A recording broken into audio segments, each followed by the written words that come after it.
নমস্কার বন্ধুরা, আমি সুদীপা। আর সুদীপা রান্নাঘরে আপনাদের সবাইকে স্বাগত। আজকে আমি আপনাদের সাথে সহজ পদ্ধতিতে চিলি মাশরুমের রেসিপি শেয়ার করব।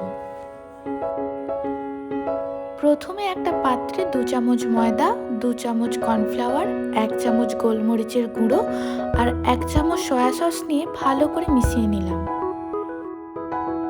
পরিমাণ মতো জল দিয়ে মিশ্রণটা তৈরি করতে হবে, যাতে মিশ্রণটা একেবারেও পাতলা না হয়ে যায় আর একেবারেও মোটা না হয়ে যায়। এরপর সব মাশরুমগুলো ব্যাটারে দিয়ে দিতে হবে। আমি মাশরুমগুলো আগে থেকেই গরম জলে ভালো করে পরিষ্কার করে রেখেছিলাম। এভাবে 15 থেকে 20 মিনিট ম্যারিনেশনের পর 1 চামচ কর্নফ্লাওয়ার যোগ করে মাশরুমগুলোকে একে একে ভেজে নিতে হবে।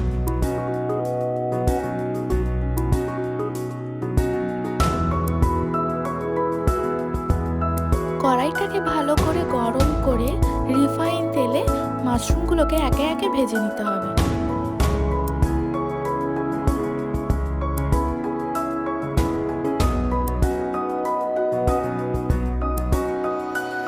ভাজার সময় ভালো করে দেখে নিতে হবে মাশরুমের প্রতিটা সাইড যেন ভালো করে ভাজা হয়ে যায়।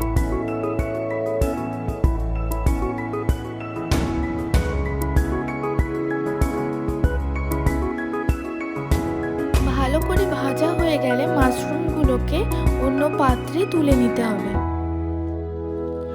এরপর ভেজে নেওয়া মাশরুমের তেলেই আমরা বাকি রান্নাটা করব। প্রথমেই দিয়ে দিলাম পেঁয়াজটাকে ভালো করে ভেজে নিতে হবে। এরপর দিয়ে দিলাম কেটে রাখা ক্যাপসিকাম,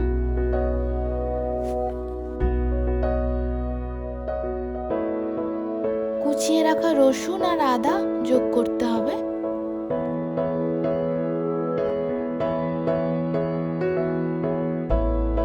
লক্ষ্য রাখতে হবে সবজিগুলো যেন বেশি পরিমাণ ভাজা না হয়ে যায়।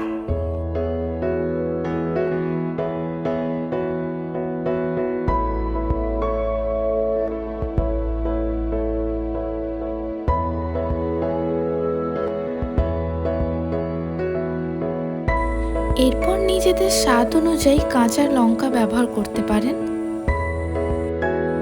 চাইনিজ খাবারের মেন ক্যারেক্টার হলো বিভিন্ন সসের ব্যবহার। একটা বাটিতে 3 চামচ সয়া সস, 2 চামচ গ্রিন চিলি সস, 2 চামচ টমেটো সস, হাফ চামচ গোলমরিচের গুঁড়ো আর স্বাদ মতো নুন নিয়ে ভালো করে মিশিয়ে রাখতে হবে। এই সসের মিশ্রণটি কড়াইতে দেওয়ার পর ভালো করে নেড়ে চেড়ে নিতে হবে।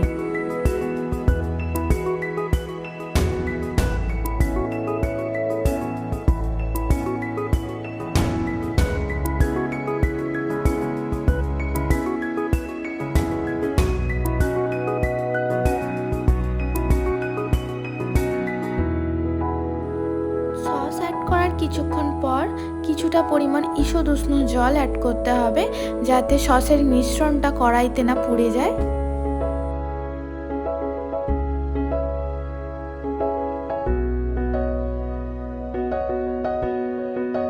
প্রথমে মাশরুমগুলো যে ব্যাটারটায় ম্যারিনেশন করে রাখা ছিল, সেই ব্যাটারের অবশিষ্টাংশ কিছুটা পরিমাণে জল মিশিয়ে কড়াইতে অ্যাড করতে হবে। ব্যাটারের মিশ্রণটা কড়াইতে দেওয়ার সাথে সাথেই ভালো করে নাড়াচাড়া করে নিতে হবে, না হলে ব্যাটারটা ক্লাম্প হয়ে যাবে, সেক্ষেত্রে রান্নাটা একদমই ভালো হবে না। এই সময় কিছুটা পরিমাণ ঈষৎ উষ্ণ জল অ্যাড করতে হবে।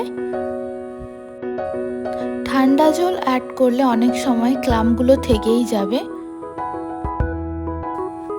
কিছুটা রান্না হয়ে গেলে এরপর ভেজে রাখা মাশরুমগুলো দিয়ে দেব।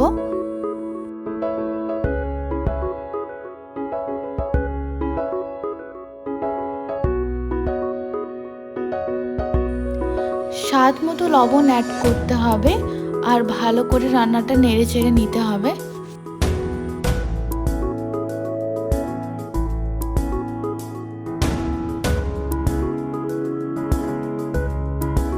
দশ মিনিট এভাবে রান্না হয়ে গেলে চিলি মাশরুম একেবারেই সার্ভ করার জন্য রেডি।